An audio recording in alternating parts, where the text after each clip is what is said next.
Hello student, जैसा कि हमने बच्चों पिछली क्लास में निर्देशांक ज्यामिति के बारे में अध्ययन किया था। निर्देशांक ज्यामिति के बच्चों हमने कुछ क्वेश्चन कर लिए थे, यानी कि हमने पहले पार्ट में दो बिंदुओं के मध्य दूरी से संबंधित जितने भी क्वेश्चन बनते थे जो परीक्षा की दृष्टि से इंपॉर्टेंट थे, हमने उन क्वेश्चनों पर अध्ययन किया था। प्यारे बच्चों, इस क्लास में हम निर्देशांक ज्यामिति को ही सुचारू रूप से आगे बढ़ाएंगे और इसमें विभाजन से संबंधित इसके जितने भी क्वेश्चन बनते हैं उसके बारे में अध्ययन करेंगे। तो देखो बच्चों, एक क्वेश्चन आता है आपके सामने। क्वेश्चन क्या आता है? विभाजन से संबंधित कोई क्वेश्चन करेंगे। क्वेश्चन क्या आएगा? आपको कहेगा, वो कहेगा दो बिंदुओं, या आपको कहेगा बिंदुओं। देखो इसमें जो क्वेश्चन आपके पास आता है, तो क्वेश्चन जो आएगा वो बिंदुओं से संबंधित क्वेश्चन आएगा। वो कहेगा दो बिंदु आपको दिए होंगे, उनके बीच में विभाजन सूत्र आपको ज्ञात करने के लिए कहेगा। तो देखो किस तरीके से इस क्वेश्चन को करेंगे। वो कहेगा बिंदुओं 3, 5 व 7, 9 को मिलाने वाले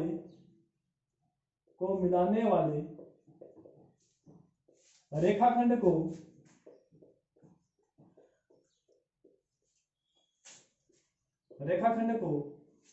दो बिंदु दिए, इन दोनों बिंदुओं को मिलाने वाले रेखाखंड को 2:3 में अंतः विभाजित करने वाले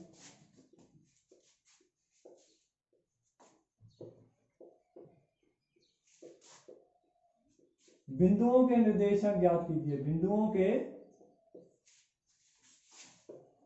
निर्देशांक ज्ञात कीजिए।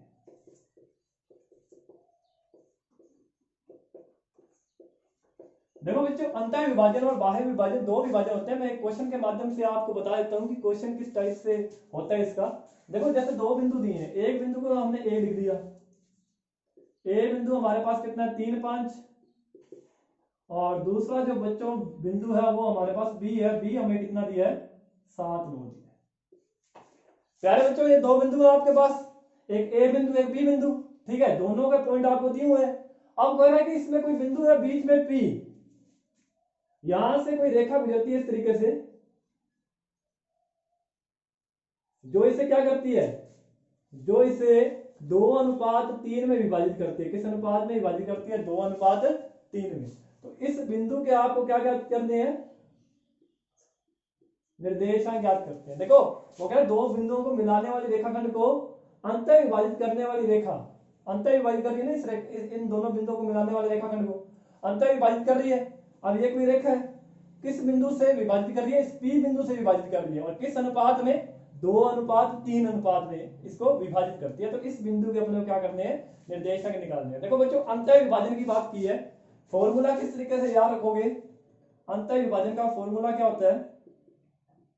आपके पास होगा pxy, इस बिंदु के निर्देशांक ज्ञात करने हैं। फॉर्मूला होता है m1 x2 plus m2 x1 upon में m1 plus m2, m1 y2 m2 y1 upon में m1 plus m2, m1 plus m2। बच्चों की शिकायत रहती है, सर हमें ये फॉर्मूला याद नहीं होता, पेपर में जाते हैं तो पता नहीं लगता कि 2 आगे आएगा 1 आगे आएगा, तो बच्चों में ये बहुत ज्यादा दिक्कत होती है। तो प्यारे बच्चों, किसी भी चीज को रटना नहीं है, किसी चीज से उसको बना लो, अपने मन में इस तरीके से कर लो कि कोई फॉर्मूला बन जाए। कैसे? जैसे मान लो कि मैं आपको एक लॉजिक बताता हूँ इसके लिए। देखो बच्चों, जैसे मान लो कि आपने x2 और x1 एक बार हटा दिया, आप क्या करोगे? m1 प्लस m2 बटे में m1 प्लस m2 लिख दोगे। ऐसे यहां पर भी m1 m2 बटे में m1 प्लस m2, इतना तो लिख सकते हो। और अगर m1 है तो इसके साथ x2 लगा दो। ठीक है, यहां पर x2 लगा दो, m2 है इसके साथ x1 लगा दो, उल्टा लगाना है। वैसे ही ये पहले वाले कोऑर्डिनेट x के होते हैं, दूसरे वाले y के होते हैं, तो वहां पर देखो पहले y2 लगा दो फिर y1 लगा दो। इस तरीके से आपका फॉर्मूला बन जाएगा ना। तो बच्चों इस तरीके से आप फॉर्मूला भी याद कर सकते हो, रटना नहीं है, लॉजिकली आपको पता होना चाहिए कि फॉर्मूला बनता कैसे। आई बात समझ में? आगे देखो भाई, इसके अंदर सारी की सारी वैल्यू रख दो। अब देखो m1 क्या है, m2 क्या है, x1 क्या है, x2 क्या है, y1 क्या है, y2 क्या है। देखो ये पहले वाला कोऑर्डिनेट है, पहला कोऑर्डिनेट का पहला एलिमेंट होता है वो क्या होता है? x होता है, दूसरे वाला y होता है। ये पहले नंबर पे है तो ये हो गया x1, ये क्या हो गया? y1। ये दूसरे नंबर पे है तो ये क्या हो गया? x2 और ये हो गया y2।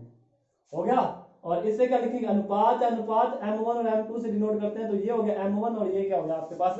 m2 हो गया। आई प्यारे बच्चों बात समझ में? तो देखो पी एक्स वाई m1 कितना है 2 गुना में x2 कितना है 7, m2 3, ठीक है। x1 कितना बच्चों, x1 अपने पास 3 बटे में m1 प्लस m1 है 2 और ये कितना हो गया 3, ठीक है। अब देखो उसके बाद में m1 कितना है 2, y2 9, सारी की सारी वैल्यू इसके अंदर पुट करनी है बस। m2 3 और y1 कितना आएगा, y1 अपने पास आएगा 5 बटे में m1 प्लस m1 2 और m2 3। यहां तक आ गया होगा अच्छी तरीके से समझ में, ठीक है। कुछ नहीं है, सिर्फ वैल्यू पुट की है। देखो x2 की वैल्यू पुट कर दी, ठीक है, m2 की वैल्यू पुट कर दी, x1 की वैल्यू पुट कर दी, m1 plus m2 2 plus 3, m1 y2 m2 की 3 है, y1 की कितनी है 5 है, m1 प्लस m2 यानी कि 2 प्लस 3, m1 की और m2 की वैल्यू अपने पुट कर दी। यहां तक क्लियर है? अब देखो बच्चों ऊपर करते हैं इसको, यहां पर सॉल्व करते हैं। देखो पी एक्स वाई 7 में 14 प्लस 3 3 9, यानी कि ये आएगा 14 प्लस 9 बटे में क्या आएगा, बटे में आएगा 3 और 2 5, ठीक है बच्चों। 9 दूनी 18 प्लस में 5 दिए 15 और बटे में 2 प्लस 3 कितना हो गया 5। तो प्यारे बच्चों ये हमारे पास क्या आ जाएगा पी एक्स वाई, ये आ जाए 23 बटे 5 और 18 और 15 हो गया 33 बटे 5। तो बच्चों ये आपका आंसर है। देखो करने का बच्चों जो आपका तरीका वो यही रहना चाहिए पेपर में, ऐसा नहीं है कि आप इसको बहुत ही अलग तरीके से करो, एग्जामिनर को भी थोड़ा सा अलग सा लगेगा ना तो वो नंबर काट ले। इस तरीके से पूरी लेंथ से करना है, इक्वल के नीचे इक्वल लगा के पूरा इसी तरीके से। तो बच्चों ये तो आपका है अंतः विभाजन। अगर पेपर में बाय द वे बाह्य विभाजन आता है तो बच्चों करना कुछ नहीं है, जहां पर ये प्लस लगा ना फॉर्मूले में वहां पर माइनस लगा दो, प्लस की जगह क्या लगा दो माइनस लगा दो, तो आपका क्या हो जाएगा बाह्य विभाजन आ जाएगा। 2 टाइप से विभाजन होता है इसका, ठीक है बच्चों। क्वेश्चन पेपर में कोई भी आ सकता है, संख्याएं चेंज हो सकती है, आपके पास नंबर चेंज हो सकते हैं, लेकिन करना आपने इसी तरीके से। अच्छे तरीके से समझ में आ गया होगा बच्चों, ठीक है। इस क्वेश्चन को देख लो फिर अपने ये क्वेश्चन और कर लेते हैं, ठीक है। समझ में आ गया होगा बच्चों, ठीक है। अब देखो नेक्स्ट क्वेश्चन की बात करते हैं। देखो विभाजन का एक क्वेश्चन तो हो गया, अब मध्य बिंदु के निर्देशक निकालने का एक क्वेश्चन कर लेते हैं। देखो मध्य बिंदु की दूरी निकाली थी हमने, 2 बिंदु के मध्य दूरी निकाली थी, 2 बिंदुओं के मध्य निर्देशांक, मध्य बिंदु के निर्देशांक निकालने का क्वेश्चन करते हैं। किस टाइप से क्वेश्चन, किस टाइप से है, ठीक है। सेकंड क्वेश्चन करवाता हूँ, बुक में भी आपके ये दोनों क्वेश्चन जो मैं करवा रहा हूँ ये बुक में क्वेश्चन है आपके, ठीक है ना, सेम ही क्वेश्चन आपको मिल जाएंगे बुक में। तो देखो क्वेश्चन क्या आपके पास कहेगा बिंदुओं, सेकंड क्वेश्चन है ध्यान से देखना, ये कहेगा बिंदुओं, देखो 2 बिंदु दिए हैं, एक तो आपको दिया हुआ 22 20 और दूसरा दिया हुआ 0 16, ठीक है। कहेगा बिंदुओं 0 16 व 22 20 के मध्य बिंदु के निर्देशांक ज्ञात कीजिए, मध्य बिंदु के निर्देशांक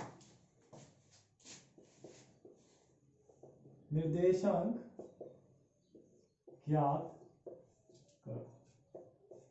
देखो 2 बिंदु दिए हैं, एक बिंदु आपके पास है ए 0 16 और बी बिंदु आपके पास है 22 20, इनके मध्य बिंदु के निर्देशांक पी मध्य बिंदु है, इसके निर्देशांक ज्ञात करो। देखो मध्य बिंदु के निर्देशांक का एक सूत्र होता है आपके पास, क्या सूत्र होता है, सूत्र होता है P x Y x1 plus x2 बटे 2 और y1 प्लस y2 बटे 2, ये मध्य बिंदु के निर्देशांक का सूत्र होता है। देखो सूत्र उसी से बना है, जो आपने विभाजन सूत्र निकाला ना उसी से बना है। देखो मध्य बिंदु के निर्देशांक का मतलब है 1:1। एक समझाने के लिए मैं आपको बता रहा हूँ ये सूत्र बना कैसे है। देखो ये सूत्र बना है, आपके पास क्या होता है अनुपात का सूत्र होता है m1 x2 m2 x1 upon में m1 प्लस m2, ऐसे ही आपके पास y का होता है, ठीक है। तो मैं आपको समझाने के लिए एक बार बता रहा हूँ। देखो अगर दोनों तरफ बराबर है एकदम मध्य में होगा तो अनुपात इधर और इधर बराबर होगा, ठीक है। 1:1 होगा जब बराबर होगा तो, है ना। तो यहाँ पर m1 और m2 की वैल्यू रखो तो 1 गुना x2 और 1 गुना x1 बटे में क्या होगा m1 1 प्लस 1। तो देखो x1 को 1 से गुना किया x1, x2 को 1 से किया x2 बटे में 1 और 1 कितना हो गया 2। ऐसे ही वो y वाला बनेगा। ठीक है, तो ये दोनों यहाँ पर रखेंगे तो मध्य बिंदु का निर्देशांक क्या बनेगा x1 प्लस x2 बटे 2, y1 प्लस y2 बटे 2। देखो ये तो मैंने आपको नॉलेज के लिए बताया है, लेकिन अपने को नॉलेज से कोई लेना देना नहीं, अपने को यहाँ पर फॉर्मूला याद होना चाहिए। तो फॉर्मूला ये है भाई, द वे ना भी याद हो तो उस तरीके से आप निकाल सकते हो। जब मध्य बिंदु की बात करेगा तो अनुपात 1:1 होता है। वैसे जरूरत नहीं है, अगर आपको फॉर्मूला याद हो तो सीधी आपने इसके अंदर वैल्यू रखनी है। तो देखो मध्य बिंदु के निर्देशांक किस तरीके से निकलेंगे, ये फॉर्मूला आपके पास। देखो ये x1 होता है, ये y1 बताया था पिछले क्वेश्चन में, पहले वाले कोऑर्डिनेट x1 y1 होते हैं, दूसरे वाले क्या होते हैं x2 y2 होते हैं। इसके अंदर रखेंगे pxy। देखो x1 प्लस x2 0 प्लस 22 बटे 2, ठीक है, y1 प्लस y2 यानी 16 प्लस 20 बटे 2। तो कितना आ जाएगा अभी अपने पास pxy आ जाएगा 0 प्लस 22 कितना होगा 22, तो 22 बटे 2, और यहां आ जाएगा अपने पास 36 बटे 2। तो pxy क्या आएगा ये हमारे पास 22 में 2 का भाग दिया 11 और 36 में 2 का भाग दिया 18। तो ये आपका सूत्र आंसर आ जाएगा भाई 11 और 18। तो बच्चों है कुछ भी नहीं इस क्वेश्चन में, एकदम सिंपल सा क्वेश्चन है। x1 x2 y1 y2 की इसमें वैल्यू रख दो, ये मध्य बिंदु के निर्देशांक का सूत्र होता है। ठीक है, इसके अंदर वैल्यू रखनी है, आपका आंसर आ जाएगा। ठीक है बच्चों, अच्छी तरीके से देख लो इसको, फिर एक क्वेश्चन और कर लेते हैं। बच्चों समझ में आ गया होगा अच्छी तरीके से। ठीक है, अब नेक्स्ट क्वेश्चन की बात करते हैं। बहुत बहुत ज्यादा इंपॉर्टेंट क्वेश्चन है, अच्छे तरीके से देखना। विभाजन का ही एक क्वेश्चन है, ध्यान से देखना।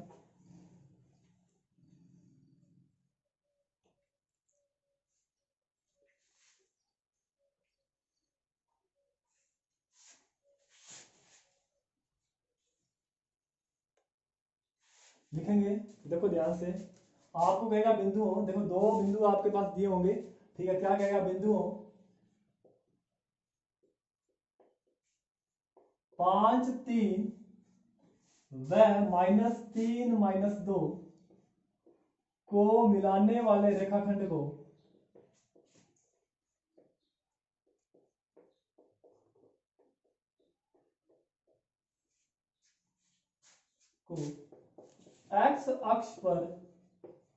एक्स अक्ष पर विभाजित करने वाले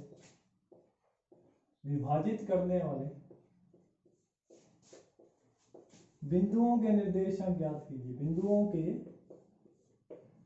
निर्देशांक ज्ञात करें। देखो 5 3 -3 -2, ठीक है, इन दो बिंदुओं को मिलाने वाले रेखाखंड को एक्स अक्ष पर विभाजित करने वाले बिंदुओं के निर्देशांक ज्ञात कीजिए। देखो विभाजित करने वाले बिंदु है ना, तो विभाजित की बात कर रहा है ना, तो विभाजित की बात कर रहा है तो आपके पास सेम ही है। ठीक है, वही जो अनुपात वाला फॉर्मूला वो सेम ही लगाना आपने। तो देखो किस तरीके से लगाएंगे, आपको पता है दो बिंदु आपके पास, ए बिंदु तो आपके पास है 5 3 और बी बिंदु आपके पास कितने है, बी बिंदु आपके पास है -3 -2। यहां पर कोई पी बिंदु है एक्स वाई, देखो एक्स और वाई होता है, वो कह रहा है एक्स अक्ष पर विभाजित करने वाले। तो बच्चों मैंने अभी आपको बताया था जब इससे पीछे पिछली वीडियो में, एक्स अक्ष पर विभाजित करने वाले बिंदु पर वाई का जो मान होता है वो क्या होता है 0 होता है ना। मैंने आपको एक ग्राफ में बताया था, जैसे मान लो कि ये एक्स अक्ष है, यहाँ पर देखो कोई भी पॉइंट आएगा, यहाँ पर एक्स का मान कुछ भी हो सकता है, लेकिन यहाँ पर वाई का मान क्या होता है, वाई का मान हमेशा क्या होता है 0 होता है। यानी कि एक्स का मान तो कुछ भी हो सकता है एक्स अक्ष पर, लेकिन वाई का मान क्या होगा, वाई का मान हमेशा क्या होगा आपका 0 होगा। क्या होगा 0 होगा। ठीक है, यहाँ पर किस अनुपात में विभाजित करता है, m1 अनुपात m2, यानी कि जब भी अनुपात आएगा तो m1 अनुपात m2 आएगा, ये आपको ज्ञात करना। देखो फॉर्मूला तो आपको ध्यान है, पूरा फॉर्मूला नहीं लिखूंगा मैं इसमें, सीधा ही करूंगा। दो एक्स के निर्देशांक से तो अपने निकाल नहीं सकते, विभाजित करने वाले बिंदुओं के निर्देशांक निकालने, है ना। तो देखो सबसे पहले क्वेश्चन दो टाइप का आता है, एक तो आपको कहेगा कि भाई विभाजन बिंदु ज्ञात कीजिए, तब तो आपको m1 और m2 दो ही चीजें निकालनी है। विभाजन बिंदुओं के निर्देशांक निकालने होंगे तो पहले m1 m2 निकालो, इसको निकालने के बाद में आप क्या करोगे, इसकी जो वैल्यू है x के निर्देशांक में रखोगे तो दूसरा x का मान आ जाएगा, यानी कि अपने पास क्या आ जाएंगे, निर्देशांक आ जाएंगे बच्चों। कैसे निकालेंगे, देखो विभाजन का फॉर्मूला आपको पता ही है। विभाजन का फॉर्मूला क्या होता है, पी एक्स वाई, ये फॉर्मूला होता है ना m1 x2 m2 x1 बटे में m1 प्लस m2, बताया था पहले वाले क्वेश्चन में, m1 y2 m2 y1 बटे में m1 प्लस m2। देखो एक इसमें फॉर्मूला बच्चे मेरे को कहते होते हैं कि गाइडों में या किसी अन्य कोई भी चीज है जिसमें इसका एक फॉर्मूला लिखा था k अनुपात 1, तो बच्चों k अनुपात 1 के तरीके से भी कर सकते हो। k जो होता है उसको m1 बटे m2 मान लेते हैं और अनुपात में 1 आया था, तो बच्चों उस तरीके से भी आप क्वेश्चन को कर सकते हो। लेकिन मेरा सुझाव यही है कि आप इसी तरीके से क्वेश्चन को करो। इस तरीके से करोगे तो देखो एक स्पेशली आपके पास फॉर्मूला है, कुछ भी आपको हट के ध्यान में रखने वाली जरूरत नहीं है, कोई भी चीज हट के आपको ध्यान में रखने की जरूरत नहीं है ना। तो आप सीधा फॉर्मूला लगाओ, फॉर्मूले से सीधा ही निकालो, तो k अनुपात 1 वाले झंझट में पढ़ने की जरूरत नहीं है। ठीक है, तो जो अपने पास जनरल चीज अपने जनरल तरीके से ही कर रहे हैं इस क्वेश्चन को। क्या आएगा आपके पास, देखो मैं सारी की सारी वैल्यू रख देता हूँ। p x की वैल्यू तो x ही है, y की वैल्यू कितनी है 0, m1 ज्ञात करना है, x2 कितना -3, m2 ज्ञात करना है, x1 कितना है 5 बटे में m1 प्लस m2, रख दी वैल्यू सारी की सारी। ठीक है, उसके बाद में देखो m1 y2 कितना -2, m2 y1 कितना है 3 और यहां आ जाएगा m1 प्लस m2। आया बच्चों, बस इसको थोड़ा सा सोल्व कर लो। तो px0 कितना आ जाएगा अपने पास -3m1 5m2 बटे में m1 प्लस m2, इधर आ जाएगा -2m1 3m2 m1 plus m2। देखो बच्चों ये चीज आ गई, स्पेशली अपने फॉर्मूले के अंदर वैल्यू लिखी है जो पहले वाले क्वेश्चन में की थी, यहाँ तक तो सेम ही है। अब देखो सबसे पहले हमें क्या चाहिए, m1 और m2 चाहिए। तो m1 और m2 की वैल्यू अपने निकाल लेते हैं, y के निर्देशांक से निकलेगी क्योंकि यहाँ तो x की वैल्यू भी नहीं है। जब x की वैल्यू हमारे पास नहीं है तो m1 और m2 दोनों चीजें तो अपने निकाल नहीं सकते। तो y के निर्देशांक से पहले m1 और m2 निकाल लेते हैं, अपने निकाल लेंगे ना, ध्यान में आ गया होगा। y के निर्देशांक से ही क्यों निकालेंगे, क्योंकि x का मान अभी तक हमारे पास नहीं है। तो हम क्या करेंगे, y के निर्देशांक से m1 और m2 की वैल्यू निकाल लेंगे। तो y के निर्देशांक से हमारे पास क्या आएगा, देखो y के निर्देशांकों से देखो यहां पर क्या 0, यहां दिया -2m1 3m2 बटे में m1 प्लस m2। तो बच्चों ये इधर गुना में जाएगा, पूरा का पूरा 0 हो जाएगा, 0 ये माइनस का इस बार किसका हो जाएगा प्लस का, तो ये तो आ गया 2m1 3m2 m1 बटे में आएगा m2,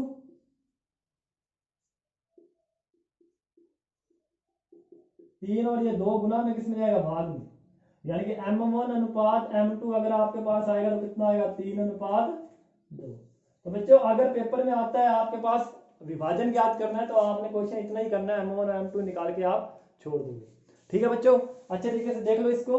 उसके बाद में देखो इसके y के निर्देशांक से अपने क्वेश्चन को और सोल्व कर लेते हैं, और ये x के निर्देशांकों से x की वैल्यू निकाल लेते हैं, क्योंकि उसने अपने से बिंदुओं के निर्देशांक पूछे ना। तो देखो m1 m2 आ गया, एक क्वेश्चन तो यहाँ तक पेपर में आ जाता है, अनुपात का आएगा तो यहाँ तक आएगा।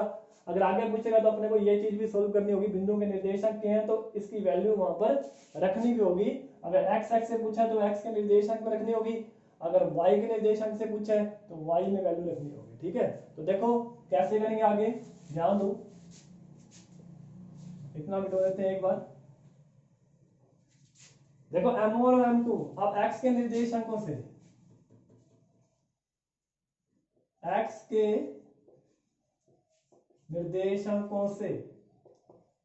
देखो x के निर्देशांकों से करेंगे तो क्या आएगा, x इसमें वैल्यू रखेंगे -3 है, m1 कितना है 3,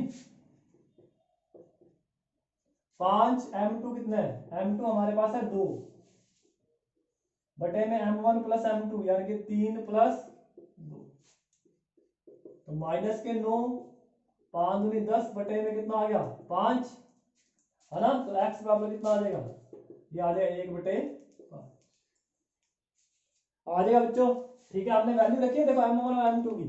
m1 की वैल्यू कितनी है 3, m2 कितनी है 2, 3 3 9, 5 दूनी 10, है ना। 10 माइनस 9 कितना आ जाएगा 1/में कितना आ जाएगा 5। तो लिखेंगे P के जो निर्देशांक है, जो विभाजन बिंदु है उसके निर्देशांक क्या है, वो निर्देशांक ही ज्ञात करने थे।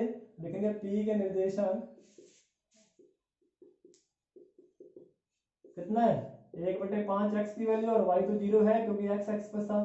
तो ये आपका आंसर आ जाएगा 1/5। देख लो बच्चों इसको अच्छे तरीके से, ठीक है।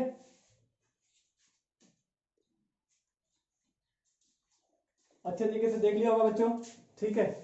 अब देखो बच्चों एक क्वेश्चन है, बहुत छोटा सा क्वेश्चन है, उस क्वेश्चन में कुछ नहीं है, लेकिन पेपर में कई बार पूछा हुआ वो क्वेश्चन। अच्छे तरीके से देखना, क्वेश्चन में आपको बताता हूँ किस टाइप का क्वेश्चन है। आज का ये 4th क्वेश्चन है हमारा। देखो बहुत ही छोटा सा क्वेश्चन है। क्वेश्चन क्या है, कई बार क्वेश्चन पूछा है पेपर में, आपको कहेगा -3 5 की y अक्ष से दूरी ज्ञात कीजिए, ज्ञात करो। देखो y अक्ष से दूरी पूछी है, अगर ऐसा कोई क्वेश्चन आएगा आपने किस तरीके से करना है, -3 5 की y अक्ष से दूरी। तो देखो बच्चों जैसे मान लो आपके पास ये ग्राफ है, मैं ग्राफ से समझाता हूँ आपको। देखो y अक्ष से पॉइंट क्या दिया, -3 और 5 दिया है, अच्छे तरीके से समझना। देखो ध्यान से, -1 -2 -3, पेपर में क्वेश्चन कोई भी आ सकता है, जरूरी नहीं है -3 और 5 होगा, 2 3 भी हो सकता है, 7 5 भी हो सकता है, कुछ भी हो सकता है, उससे कोई लेना देना नहीं है। क्वेश्चन कुछ मर्जी हो, लेकिन करना आपने इसी तरीके से जिस तरीके से मैं बता रहा हूं, ठीक है। और y पॉजिटिव होता है यहाँ 1 2 3 4, और यहाँ आ गया आपका 5। देखो आपको क्या करें, -3 और 5 की y अक्ष से दूरी। तो देखो -3 और 5 पॉइंट बनेगा यहाँ, अच्छे तरीके से देखना, ये आपके पास आएगा -3 और 5। y अक्ष से दूरी कौन सी है, देखो बच्चे गलती करते हैं यहाँ पर, बहुत अच्छी जगह समझना। मैंने y अक्ष में दूरी पूछी ना, बच्चे कहेंगे ये 5 मात्रक, कोई तो वो 0y, है ना, इस तरीके से बना देगा, क्योंकि y अक्ष से पूछा, y अक्ष पर नहीं कहा मैंने, y अक्ष से दूरी गई है। अच्छे तरीके से बात को समझना बच्चों। देखो क्या कह रहा है, -3 5 की y अक्ष से दूरी कह रहे हैं। तो देखो y अक्ष से जो दूरी है वो तो बच्चों इतनी है ना, ये y अक्ष से दूरी है, यानी कि ये वाली दूरी कौन सी बनती है, ये वाली दूरी ये बनती है, और ये बनती है -3 बनती है। मैंने माइनस वाला क्वेश्चन इसीलिए दिया है कि अगर आप पेपर में आएगा तो आप क्या करोगे, y अक्ष से दूरी लिखोगे -3 मात्रक, क्या लिखोगे आप, -3 मात्रक लिखोगे, और क्वेश्चन आपका क्या हो जाएगा, गलत हो जाएगा। क्या हो जाएगा, गलत। क्यों हो जाएगा, क्योंकि दूरी कभी भी माइनस में नहीं होती, दूरी हमेशा क्या होती है, प्लस की ही होती है। अगर पेपर में कंफ्यूज करने के लिए यहाँ पर माइनस का 3 लिख के भी दे देगा ना, तो आपने क्या लिखना है, उसको प्लस ही लिखना है। आई बात समझ में अच्छे तरीके से, आगे होगी। देखो तो यहां लिखेंगे y अक्ष से दूरी कितनी आ जाएगी, ये आ जाएगी -3 लिखना, प्लस का 3 मात्रक, ये आपकी दूरी आ जाएगी। बच्चों एक बात और सुन लो अच्छे तरीके से, लॉजिकली सीधा ध्यान रखना है। तो y एक्स से पूछा है तो जो x की वैल्यू होगी उसको लिखना है, अगर x x से पूछा है तो y की वैल्यू होगी उसको लिखना है, सीधा ध्यान में रखना है। लेकिन प्लस नहीं होगी, अगर माइनस में भी लिखा है तो उसको प्लस में लिखोगे, दूरी कभी भी नेगेटिव नहीं होती। आई बात समझ में अच्छे तरीके से, ठीक है बच्चों। हमने इस वीडियो में पढ़ा है, ठीक है, अनुपात विभाजन वाले क्वेश्चन किए हैं, बहुत ज्यादा इंपॉर्टेंट है, परीक्षा की दृष्टि से इसको अच्छे तरीके से कर लेना, ठीक है। धन्यवाद।